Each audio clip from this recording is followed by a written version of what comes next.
দেখুন, কালকের যে ঢালাইয়ের কথা বলেছিলাম, তো অর্ধেকটা হয়েছিল আর অর্ধেকটা বাকি ছিল। এই বাকিটা এই কাজ কমপ্লিট হচ্ছে, মোটামুটি কাজ চলছে। এই যে মশলা নিয়ে দাঁড়িয়ে আছে। এখনো এইগুলো সব বাকি আছে, এগুলো সব ঢালাই হবে।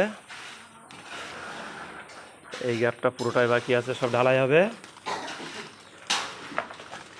ওই যে মশলা মাখানোর কাজ চলছে, আপনারা দেখুন।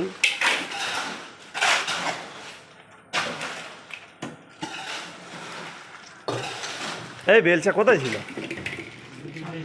হ্যাঁ, কোথায়? ওই হাটকলাই ছিল ঘরে, ঘুরকে রেখেছি, অসুবিধে নেই। কালকে ওই বাকি অর্ধেকটা হয়ে গেছিল, তো আজকের এইগুলো হচ্ছে।